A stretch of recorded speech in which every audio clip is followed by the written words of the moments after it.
welcome, and it's that time of the week again. It's the Ort Jet Business Show. I'm your host, David Zidel, and we're going to talk business.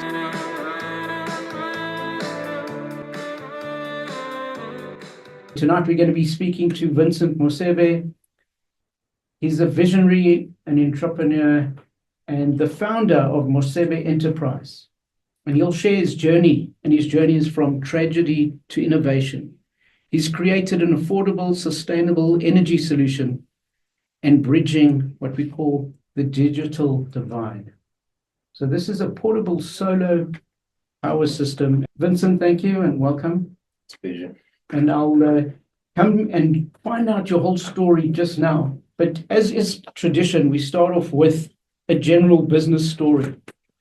And this story tonight is around the business model. And there's a story of a guy who used to make chariots.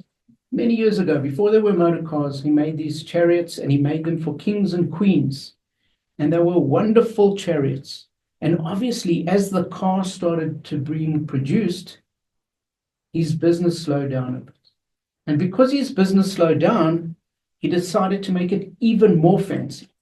And he added in layers of gold and some jewelry. But sales kept dropping and dropping and dropping, and eventually he went out of business. And the issue with him is, in his mind, he was in the chariot business. And when the chariot business started to die, so did his business. If he had redefined his business, not as in the chariot business, but in maybe the transport business, then he could have reinvented himself and moved with the times. And that's an old story, but it still applies today. So Toyota, for instance, they say that their business is not in the motor car business. They've defined their business as mobility for all. Just think of that. You're either in the car business, then you're defining your business, I only make cars. And if people stop using cars or the cars evolve into different things, you can't evolve with it, or you find it difficult to evolve with it because you haven't defined yourself broad enough. When they say mobility for all, it opens a huge variety of different things to them. It could be wheelchairs. It could be flying cars. It could be anything like that. So when you look at your business, how are you defining it? And you need to define your business quite broadly because of the world we live in today. Do you know that the first industrial revolution, between the first and the second industrial revolution, was over 100 years? So it took 100 years to move from the first industrial revolution to the second industrial revolution. We've now just moved into the fifth industrial revolution. Not so long ago was the fourth. It's taken between the fourth and the fifth only 8 years. So the world is moving at a much, much faster rate than it ever has before. If you look at banks, for instance, the world needs banking. It doesn't necessarily need banks. So when you're defining yourself as only a bank, maybe your business is going to be eaten by the retailers who are going to get into banking things. Kenya, for instance, was lagging behind, and then they jumped straight into the mobile banking, and 80% of all banking in Kenya is done on mobile banking, and they leapfrogged. So we need to have a look and see if we can learn from these different business models how to model things.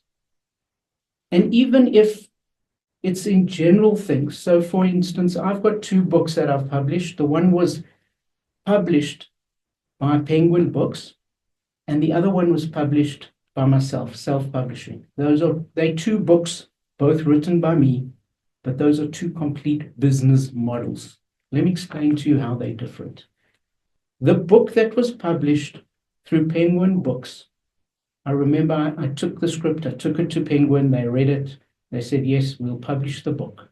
And I signed an agreement with him. And on day 2, after signing the agreement, there was a deposit, there was some money in my bank. And then they went and edited the book. They paid for it. I paid nothing. They designed the cover. They paid for it.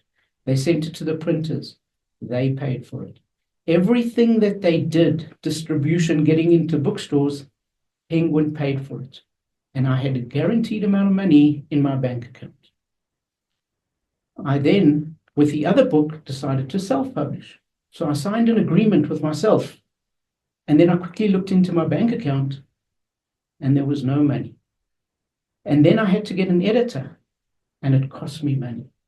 I had to print it, cost me more money. Had to design the cover, more money, etc., etc. So where the one I got money in and didn't have any more expenses, the other one I had expense after expense after expense.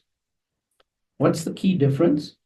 The one I self-published, when I sell it, all the money is mine. With the other one, less than 10% of sales is mine. And I look at these two and I say, these are two different business models.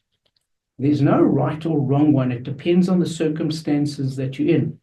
I look at the one that I did, the deal I did with Penguin Books, and I say, that's like my book being an employee. It gets less money, but it has no risk. The self-publishing book is like an entrepreneur. I make lots more money if I make the sales, but I've got lots of expenses and I've got risks. And the risk is if I don't sell the book at all. So whatever you're doing in business, you can look and run your business in different ways, and these are different models. And maybe when I speak to Vincent, we'll unpack his model of the business and maybe even explore other models that one could follow. So that's the story for tonight. But the bigger story is that I'm sitting here looking at Vincent, a youngster of, I think he said 26 years old. He's got the little solar system in front of him, looks amazing. And I want him to tell us a little bit around the story. But Vincent invented and manufactured the solar power system.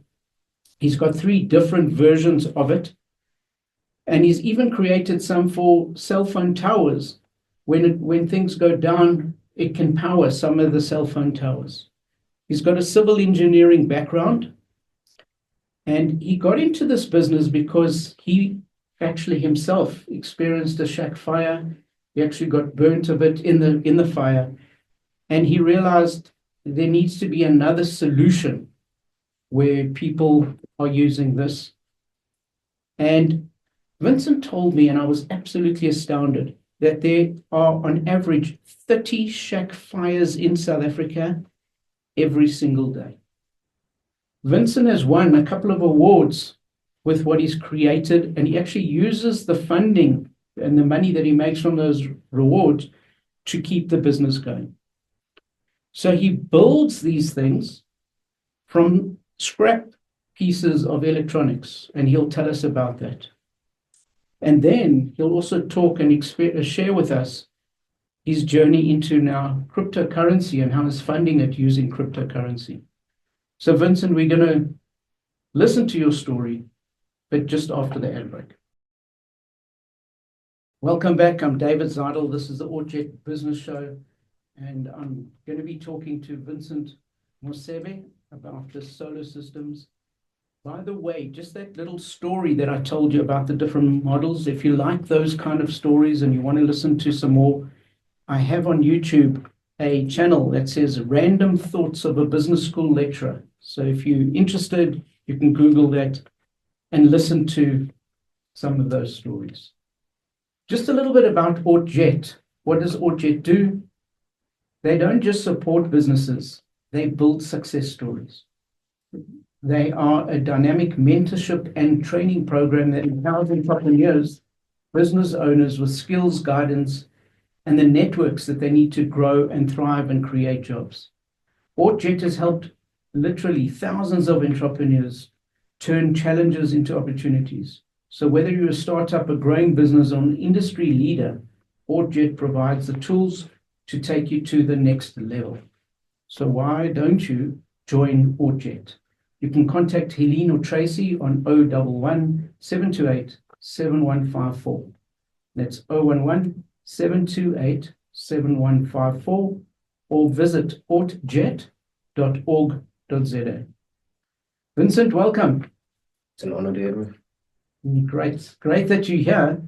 And just fill us in with the story with the shack fire, and how did you come about creating the systems that you've got? Okay, it's quite an interesting story, if you ask me. So I grew up in one of many underserved communities, the community of Vryheid in Cape Town. And what I discovered is that the majority of the people around my community and the surrounding communities often do not have access to reliable and stable energy solutions. So in return, or the alternative are either illegal connections, paraffin lamps, or candlesticks, which are often the main leading cause of shack fires. So in 2020, in the middle of the pandemic, my room caught fire and I sustained some burns. And it was this traumatic event that actually led me to start doing research as to what were all these shack fires about, what is causing them.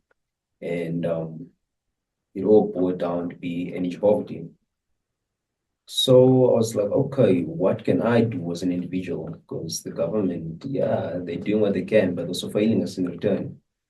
Will I be another bystander and complain and point fingers, or will I take action? So I was like, you know what? Instead of waiting for the light at the end of the tunnel, let me be the light in the tunnel. And started doing some research, and it was through that research that I discovered that the world, as much as we're trying to advance tech, we're also destroying the planet through mining from raw materials and resources. So one of the things that drew my attention was the mining and improper disposal of lithium-ion batteries. And in this day and age, almost all our devices have lithium-ion batteries. So the mining process alone causes water shortage, and the improper disposal of lithium-ion batteries causes soil pollution and soil degradation. So I was like, you know what? The majority of people just use devices and throw them away. How about giving those devices, the batteries, a second life? And instead of just using it for myself, how about putting lights in someone's home who never had electricity?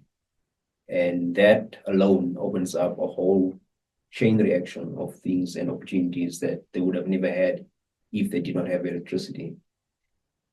So that was my train of thought. Then put in the work, got a lot of no's when I tried to introduce the idea to people. So did you go in and take the ideas to people, or did you build it first? Did you see that it could work, or did you just try to sell the idea first? Well, first I wanted to prove to people and to myself, because I mean, in the community that I grew up, there's so many limiting beliefs that you cannot mount to anything. And I was like, okay, I have this idea, but with my own limiting beliefs, I was like, it won't work. And a friend of mine pushed me, like he told me, you know what, you have nothing to lose if it works. Mm. Or you have nothing to lose if it doesn't work, but you have everything to lose if it could work, but you didn't give it a shot. Right. So I was like, you know what, I'll give it a shot, and produced the first prototype, tested it out, did some on the ground research, asked people if they would love this or if this would be useful to them, and got a lot of positive feedback from it. So, and your ability to make it, was it you already had an engineering degree? Not at all, funny enough. So that just goes to show that you don't need the qualifications to actually do something, all it takes is the heart and the willingness to. So how did you research it to learn how to do it if you didn't? I thought you had an engineering degree, but you didn't. So how did you go about doing it? It's been a lifelong journey from childhood, making my own toys, breaking them, trying to see how things work. So I'm just a curious person by nature, and if I'm curious about a certain thing, I'll go on the internet and research. And lucky enough for us, we have all these AIs that can assist you in almost anything. So you don't have to be an engineer, like you said, but you could learn from other engineers, and that's what I do. So yeah, that's how I acquire my knowledge. So you created this, you tested it in the market, and people liked it. And I must tell you, Vincent had brought one of these units with, and I know this is not TV, but it's a small little unit. It looks very well constructed. It looks very professional. It doesn't look like it's a homemade kit. Have you gone away from just making it yourself and now manufacturing it? Have you got manufacturing facilities to manufacture it? At the moment, we do not have any manufacturing facilities, though it would be great to have them because I mean, if we can have a space to operate and expand to mass production, it also means that we're creating job opportunities for the fellow South Africans. So we are looking towards that, and God willingly, it comes to fruition. At the moment, it's just me and three other guys that we are doing this. We are making them from home. So yeah, that's where we are at the moment. Wow. So take me through the process of how it works. If let's say you took this unit and you gave it to someone, how would it work and what's involved in getting it to work? It doesn't require much. You don't need any electrical or engineering background. It's basically plug and play. As you can see on the top here, there's a switch which is labeled. So you put that on and it will show you the reading there. LED lights to indicate that it's on. Here on the top as well, you have three inputs. The first is the solar panel, light bulb, or maybe a Wi-Fi router. And here any DC outlet that you might be plugged in. On the side is a cooling fan. Here's the built-in inverter switch. When you say an inverter switch, so what does that then store the energy if you're getting it from the sun? Not quite. There is a built-in lithium-ion battery pack inside, which was also made from refurbished cells from old laptop batteries and e-bike batteries. So the inverter basically converts the DC into AC. For example, maybe your laptop needs to be charged. You can't connect that with the direct USB, unless the newer ones, the Type-C. Then yes, you can connect it here with the two Type-C ports. The older versions, is a three-pin port here, as you can see. So there's a port on the actual unit where you can just put a normal plug and you plug it in. Yes. Yeah. You can connect it there. And you can power your simple appliances, maybe your laptop, camera, a monitor to work, and yeah, anything you can literally think of. It's a 300-watt inverter, so it's not big, but it is an ideal, something portable where you can take it on the go. You have power on the go. So if somebody was using this only for lights, Yeah. so instead of as you said, the candles or something that's risky that could burn the place down, if I plugged a light into there, how long would that last for if it's just for the light? If it's just for the lights, I've tested this, and on a single charge with the light bulbs that we're using, it's LED DC light bulbs, 9 watts. It lasted for over 36 hours on continuous usage. 36 hours. Put it on and leave it on, and last it for 36 hours. So you could put 3 of those lights on, and it would last the whole night, basically. The whole night, yes. So you could really light up the place, which is quite amazing. Yeah. So let me unpack a little bit rather than the product. I want to unpack your mind if I can. Go ahead. So you said you were always very curious and you unpacked things and looked at things. And you came up with this idea of, okay, I'm going to be the light. Yeah.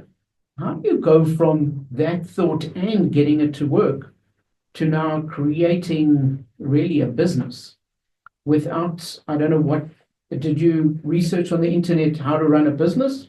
Or how do you go about doing that without any experience or knowledge? So I was fortunate enough to be part of this other organization in Cape Town called the Sosa Foundation. So they were running an entrepreneur program. And it was through that program that I was now introduced to other opportunities that to join the Ort SA program, where they helped us and teach us more about the business side of things. Because it's one thing having a product or having an idea, and it's another thing running a business. There's so many complex things that you need to know, whereby if you're just on the outside and looking at it, you'd be like, it's overwhelming. But they worked with us on the journey and helped us in every way possible to actually get us compliant and being able to level the playing field so that you can compete with other well-established businesses. So you went through and through Ort, you developed that, and then I believe you won an award for it. Yes. What was the award? Tell us a little bit about it. So last year we entered the SAB Foundation Innovation and Social Impact Award competition, sorry. And we were fortunate enough that our application was accepted, and we went through the entire process through the pitching competition in front of judges and all that. And we did not win the first prize, but we are grateful that we came third. And with that comes mentorship and a whole lot of other benefits. It's not just them giving you the prize money and there you go, but they also are willing to walk with you on the journey and help you where you need the most help. I think it was last week or 2 weeks ago, we had a session whereby they teaching us on how to manage our books and all those things. And if someone who has never been in business, you don't know anything about taxes, you don't know anything about SARS, but if you do not do the proper procedures or take the necessary steps, those things will always come back and bite you. So it's through organizations like that that I am actually learning a lot about business, and I am grateful to be part of those things. And how do you sell it? What's your model of making it and selling it? So how many can you make, let's say, in a month? Yeah. How many units do you think you can make? Single-handedly, I can make about 30. And there are 3 of you. So you make, let's call it 100 units. And are you selling all of those units, or how do you now sell it? Or is somebody busy selling it on your behalf? At the moment, we are not well established in the market. Let me not lie. So we are in the pilot phase, and we're in the process of becoming fully compliant. We reached out to the SABS, and they told us they cannot regulate us because we do not fall under any of their specifications and classifications due to the fact that the product is locally manufactured. They only regulate the imported things. So we are in the process of trying to find an accredited lab that can test the device. We know it works, we know it's safe, but just for the peace of mind of the end user, they have to know that, okay, this product is certified, it is safe, I can use it in my home. So we're in that process, but for those who are willing to purchase it, they have to understand that it's in a pilot phase. We're still going through the process of becoming fully compliant. So that's where we are. Okay, and if I can ask you, how much does a unit sell for? So the one that you see right in front of you, it's about 3.5 the panel. 3,000 watt. 3,500 with a 100-watt panel. Okay. Yeah. And the market that you're selling it into, that I would think would be very expensive. Yes. So are a lot of people taking it up or not really? They are showing interest, but where we're falling short is that we haven't started mass producing, so our production costs are quite high. Whereby if we were to start mass producing, we'll bulk purchase, and that would enable us to drop our resale prices quite significantly.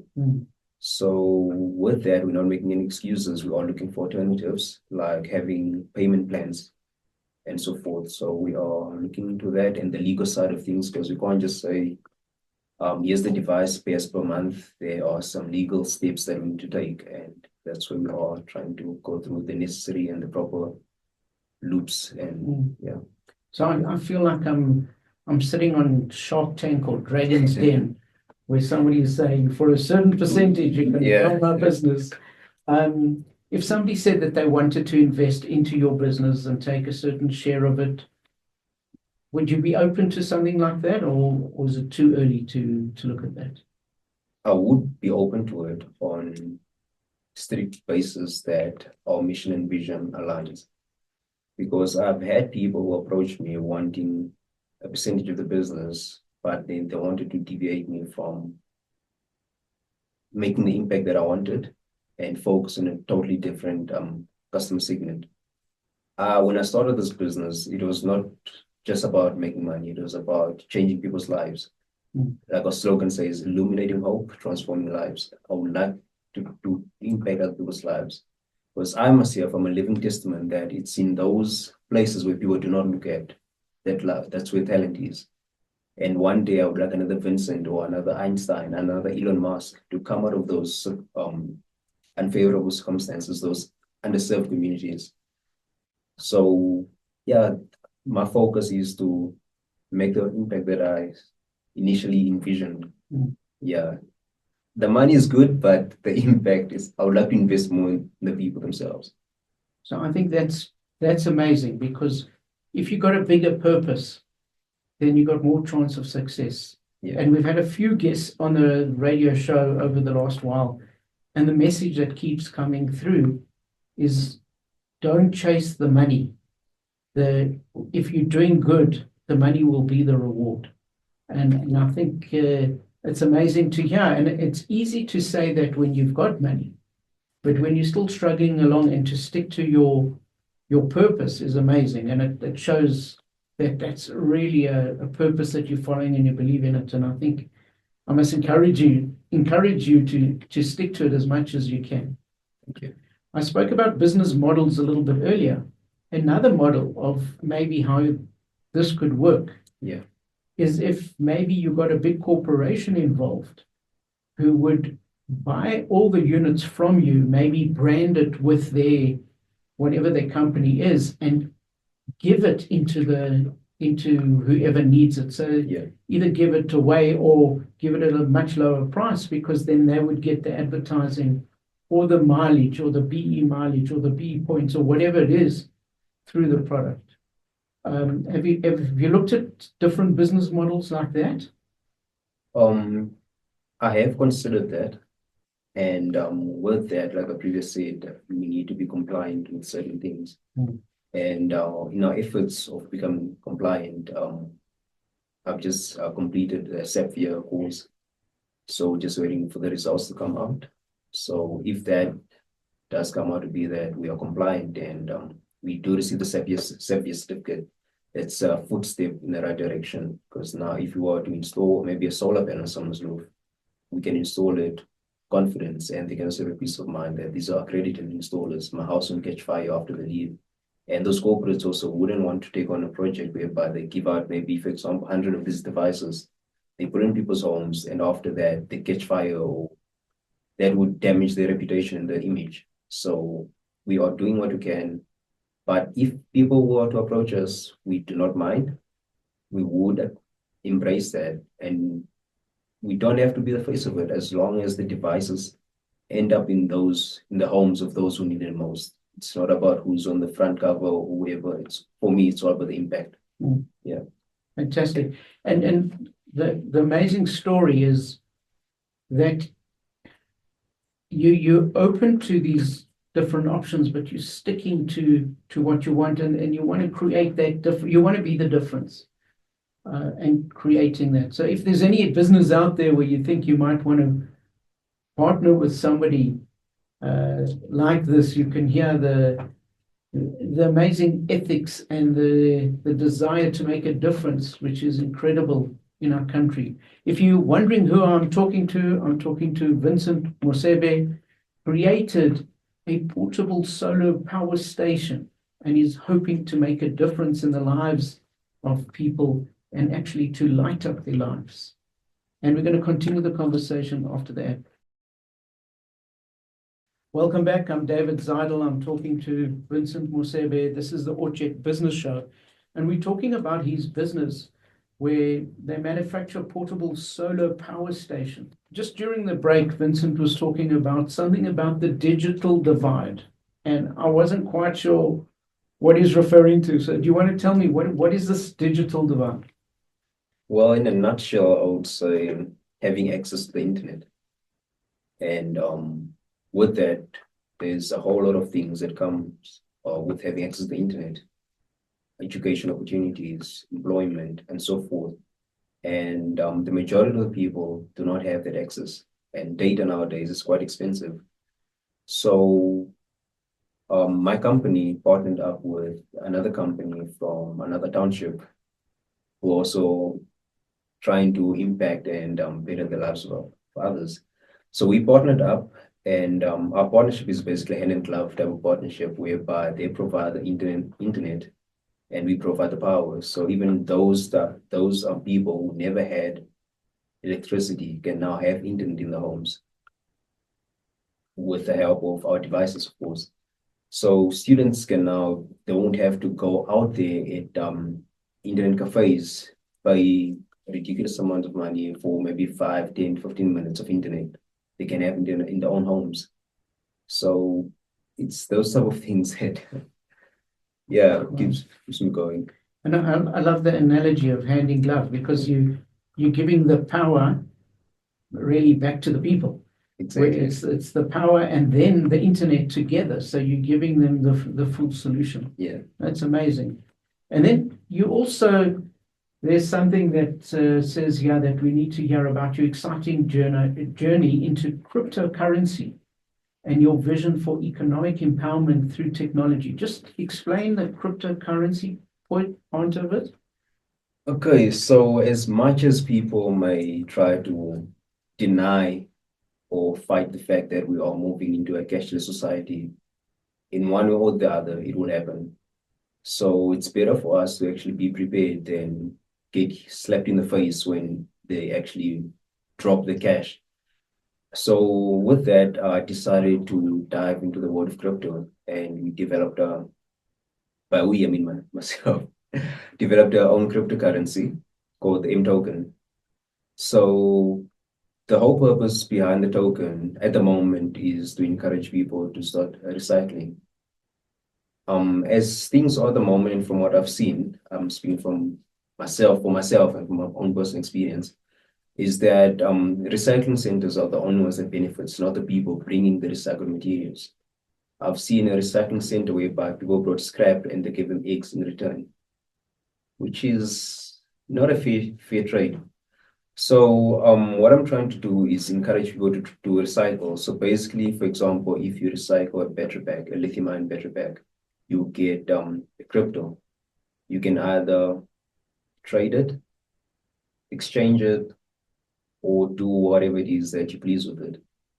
So at the moment, we have listed it on Binance Smart Chain, and we are working on listing it on Pancake Swap. So it's still a journey, still a long way to go, but we have started. But if you're on Pancake Swap, don't you need those eggs from the other place to make the pancakes? Unfortunately not.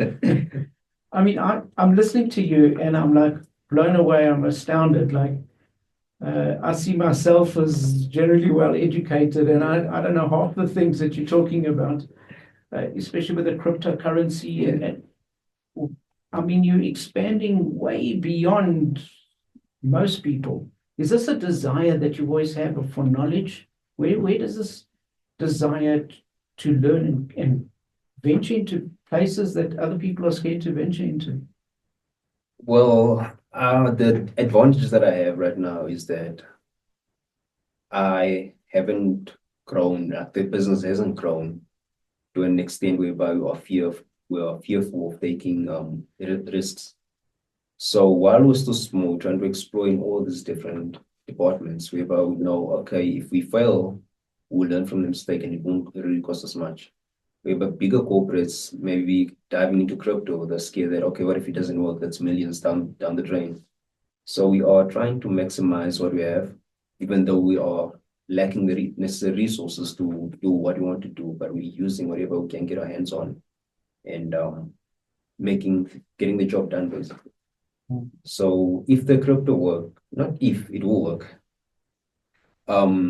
this also be a way to empower the underserved communities. Because now, let's say for example, you take your 100 Rand to the bank, you put on fixed deposit, whatever, the return on it is quite low.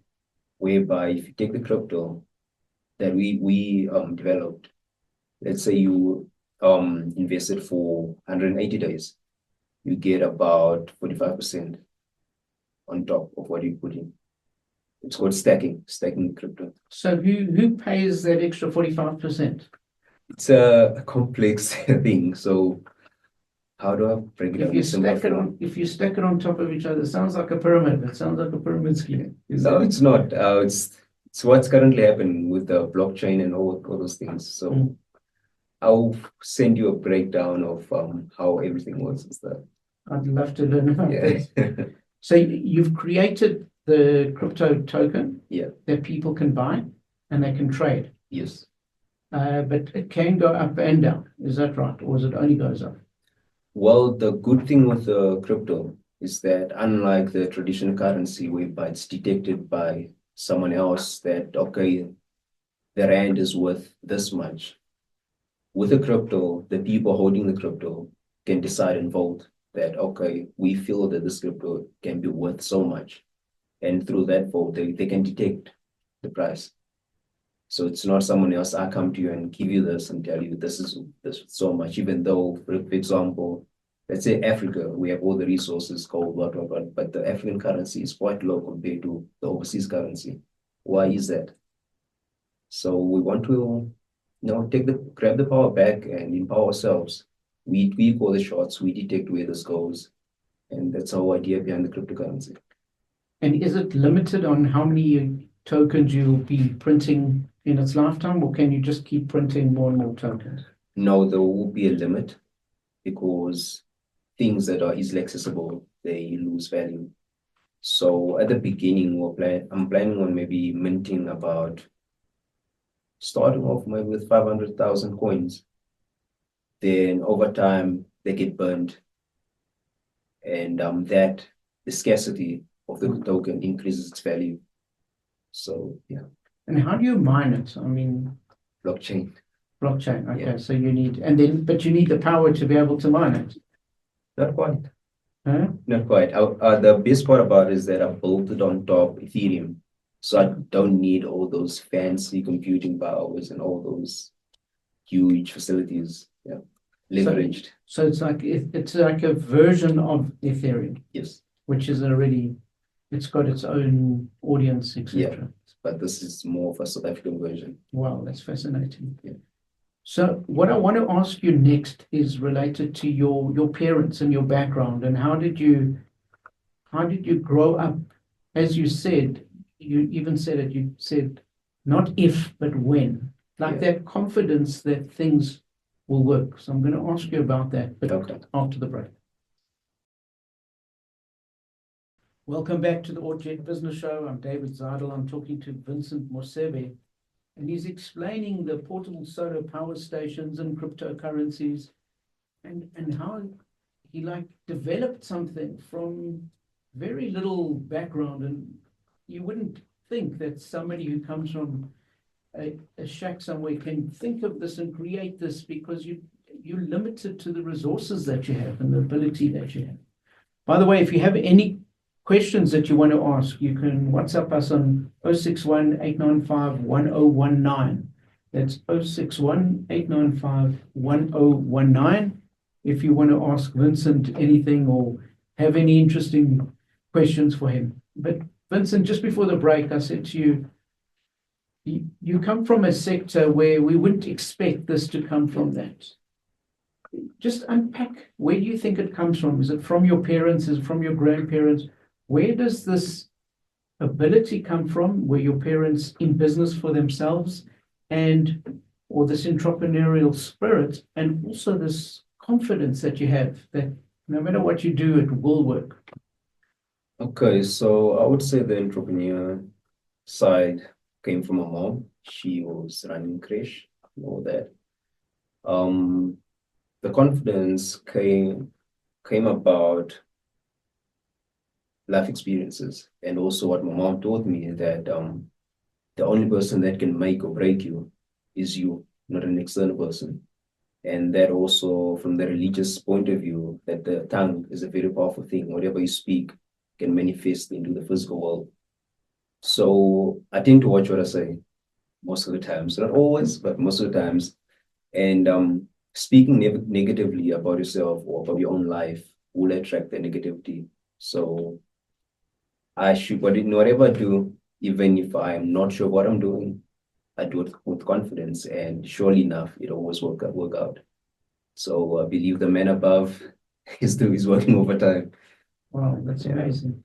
And you said you grew up in Cape Town. Yeah. Were you ever affected by, we think of Cape Town and we think of the gangs. Were you ever approached to join a gang? Were you ever, have you been affected by that in any way? Well, it's not a choice one gets to make when it comes to the gangsterism and things. It will affect you either directly or indirectly. And I would say I was lucky enough that I had a very strict parent who would have not tolerated me being part of a gang. Some of my friends that I grew up with, went to school with, others are either in jail, others died, others are still in the gang trying to get out, but they can't come out. So I would just say it's God's grace that I did not fall in that line or end up where all my friends ended up.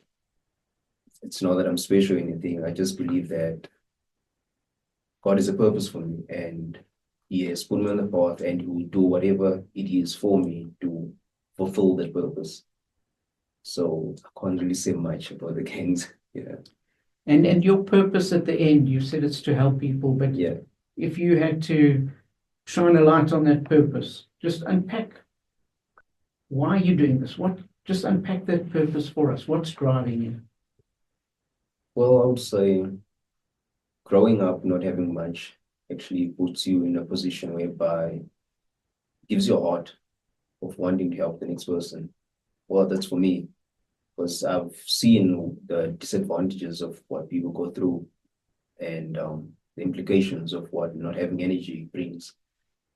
So if God has put me in a position or gave me the idea, because I mean, He could have given the idea to anybody else, but He chose me. And for that, I believe there's a purpose or there's a reason behind it. And I won't be selfish and just try to make money off it, but rather try to give back as well. Because I mean, who knows what that giving back can do to the next person's life.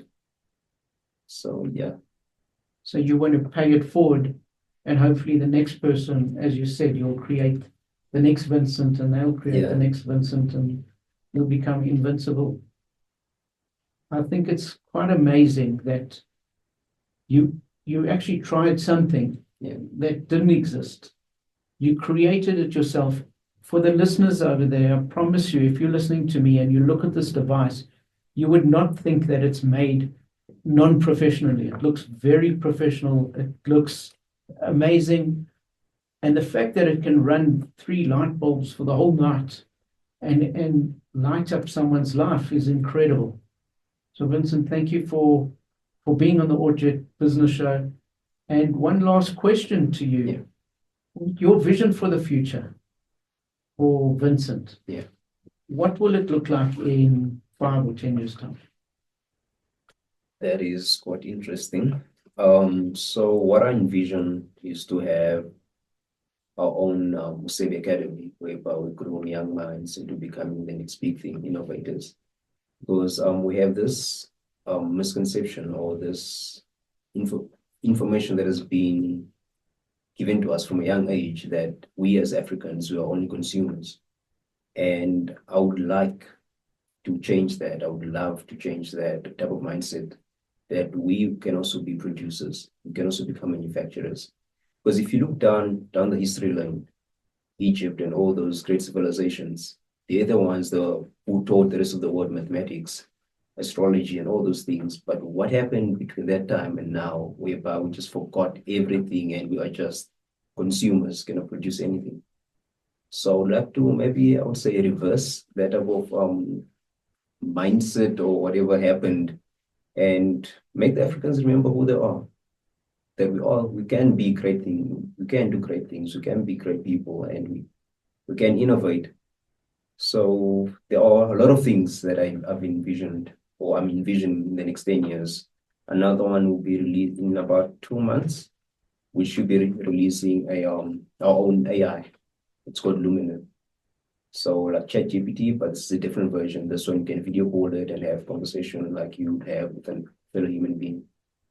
So we are working in the background, but we just like to have hands who can help us take this thing to the next level. Yeah. Wow. And if we have more people like you, then we will live in a better world. So thank you for what you're doing and keep going with it. And please remember us and let us know how it's going. I'm David Zidel. This was Vincent Mosebe, and this has been the Ort Jet Business Show.